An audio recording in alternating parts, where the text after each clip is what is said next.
ബോഡോലാൻഡ് സമാധാന കരാറിനെ ആക്ഷേപിച്ച കോൺഗ്രസിനുള്ള മറുപടിയാണ് പ്രദേശത്തെ വികസനവും സമാധാന അന്തരീക്ഷവുമെന്ന് കേന്ദ്ര ആഭ്യന്തരമന്ത്രി അമിത് ഷാ.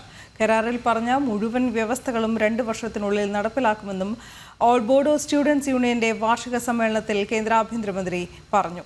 3 ദിവസത്തെ സന്ദർശനത്തിന് അസമിലെത്തിയ അമിത് ഷാ വടക്ക് കിഴക്കൻ സംസ്ഥാനങ്ങളുടെ മുഖ്യമന്ത്രിമാരുമായും ഉന്നത ഉദ്യോഗസ്ഥരുമായും കൂടിക്കാഴ്ച നടത്തി.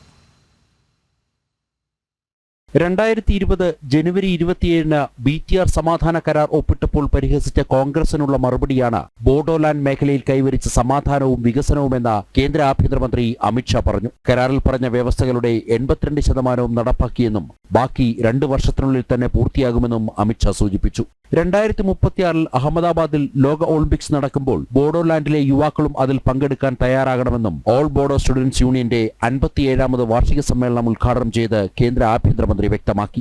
27 जनवरी 2020 को जब BTR शांति समझौते पर हस्ताक्षर हुए, एक कांग्रेस पार्टी मेरा मजाक उड़ाती थी कि सब लोग रुक गए, ये बोडोलैंड में शांति नहीं होगी और ये समझौता मजाक हो जाएगा.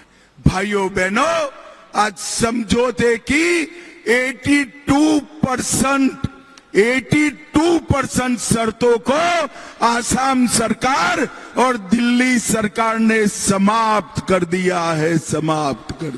3 ദിവസത്തെ സന്ദർശനത്തിനായി അസമിലെത്തിയ കേന്ദ്ര ആഭ്യന്തരമന്ത്രി വടക്ക് കിഴക്കൻ സംസ്ഥാനങ്ങളിൽ ഭാരതീയ ന്യായ സംഹിത അടക്കമുള്ള പുതിയ നിയമങ്ങൾ നടപ്പാക്കുന്നത് സംബന്ധിച്ച് മുഖ്യമന്ത്രിമാരുമായി ചർച്ച നടത്തി. ഗുവാഹട്ടിയിൽ ചേർന്ന യോഗത്തിൽ അസമിന് പുറമെ മേഘാലയ, നാഗാലാൻഡ്, അരുണാചൽ പ്രദേശ്, ത്രിപുര, മിസോറാം, സിക്കിം എന്നീ സംസ്ഥാനങ്ങളിലെ മുഖ്യമന്ത്രിമാരും രാഷ്ട്രപതി ഭരണത്തിലുള്ള മണിപ്പൂരിൽ നിന്ന് ഗവർണർ അജയ് കുമാർ ഭല്ലയും പങ്കെടുത്തു. പോലീസ് മേധാവിമാരും ചീഫ് സെക്രട്ടറിമാരും കേന്ദ്ര രഹസ്യാന്വേഷണ വിഭാഗം മേധാവി, ആഭ്യന്തര സെക്രട്ടറി അടക്കമുള്ള ഉന്നത ഉദ്യോഗസ്ഥരും പ്രത്യേക യോഗത്തിൽ പങ്കെടുത്തു.